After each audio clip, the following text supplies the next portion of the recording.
brightness for a very kind of small scale bulb in comparison to other brands. So it's still small compared to others, so it's good for the home anywhere, and it's kind of just like a smaller version but still the same brightness in comparison to other A21 bulbs. So you get an A21 kind of brightness, especially up for 102 to 200 watt equivalent, but you're still kind of getting the normal size that can be used anywhere.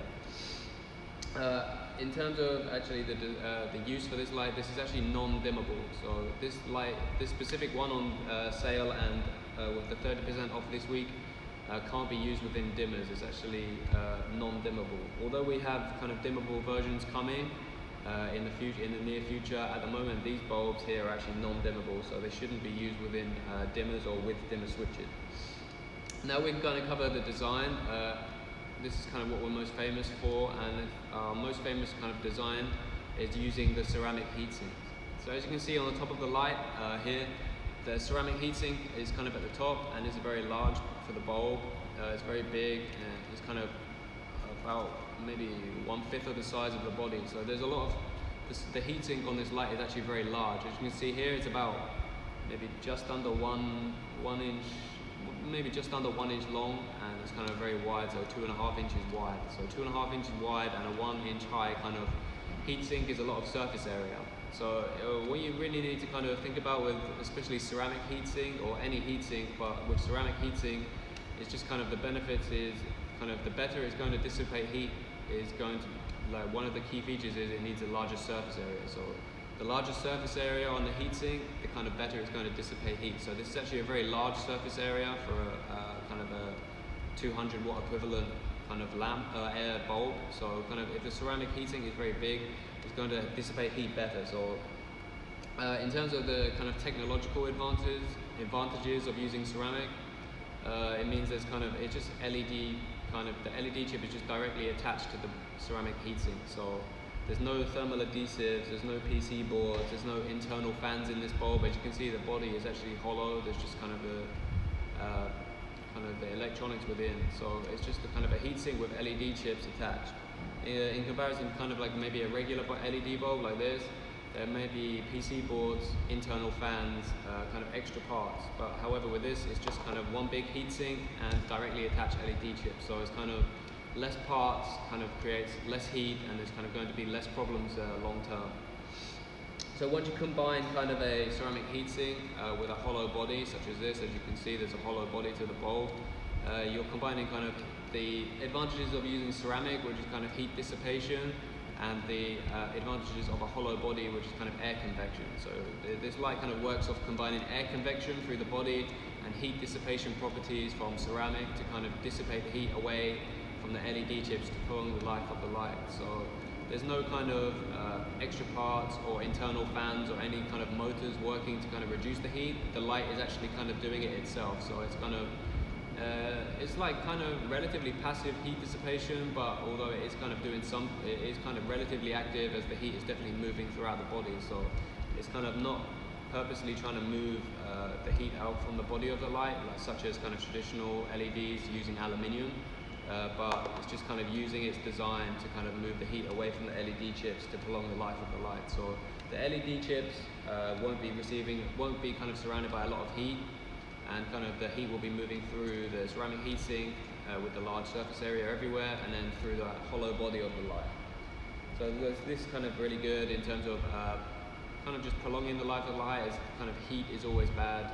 It's kind of like the biggest problem for LEDs. So as long as there's less parts and less pieces within, you're going to be producing kind of a lot less heat as well, and the LED light will be lasting kind of a long time. So now we're going to kind of plug the light in, and then you can take a look at the bulb in action and see how bright it kind of looks on camera. So I'll just turn it on. We'll turn the lights off, yeah, and then we can kind of turn it on here.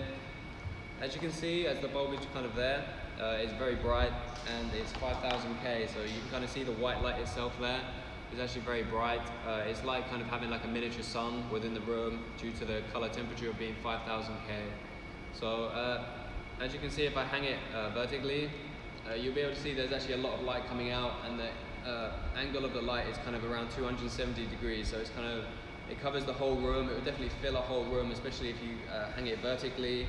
and kind of very high, it should be able to fill a very wide space with light as well. So kind of a lot of practical task lighting or general lighting just kind of require, depending on what you need. So with this kind of bulb, there's actually a lot of light coming out at a very kind of comfortable working color temperature. So if you're looking for a very powerful task light or kind of general lighting, this is kind of a very good option to use, especially within or just outside the home. So if you're using it in a kind of a smaller space for more general lighting, I would advise kind of covering the bulb itself with maybe a lampshade like this, just to kind of reduce the intensity of the light. However, you're still going to get a lot of light, as you can see there.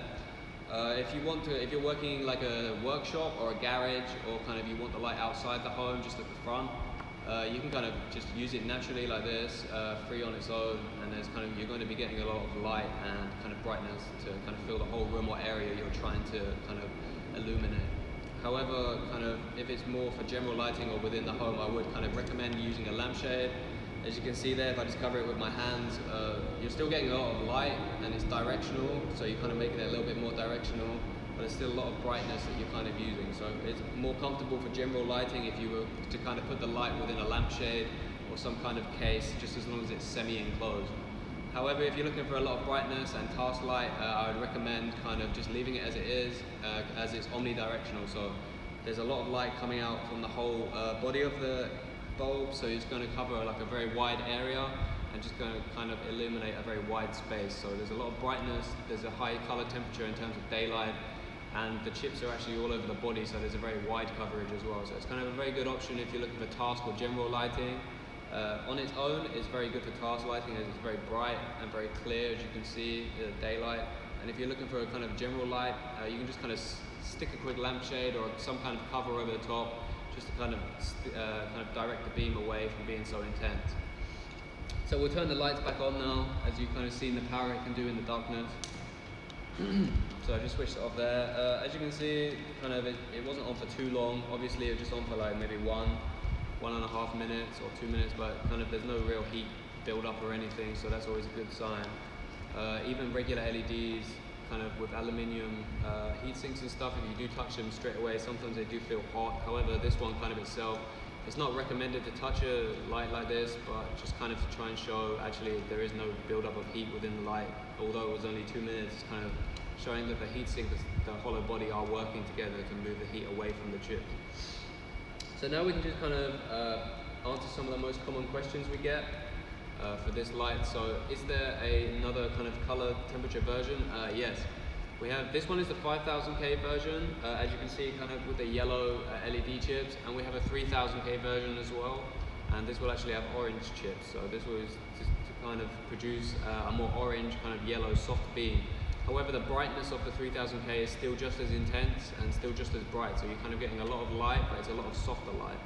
This is actually kind of a little bit intense, but very bright, so it's kind of like a daylight beam just for task and general lighting, depending on what you're looking for. But both of them are going to fill kind of a very wide area and a wide space with light. If you kind of install it just vertically and let it work without a lampshade or a cover, it will fill a very kind of large amount of space. It's also going to save you a lot of energy on maybe up to kind of around 88%. So it's kind of a higher investment at first, initial cost, and then kind of you're going to be saving money long term, as the bulb kind of doesn't require any maintenance or replacement for a very long time. So the second most popular question we got on our Amazon page is, what's the diameter? So we kind of covered this a little bit with an A21. The exact measurement actually, after looking on the paper, is 2.3. So 2.3 inches wide. However, earlier I kind of referred to it being about 2.4. So 2.3 is actually the exact measurement, as you can see. So it's 2.3 inches in diameter at the top of the bulb. So it kind of creates a very wide face and a very large heat sink just for dissipating heat. Can it be used with a dimmer? This one itself can't actually be used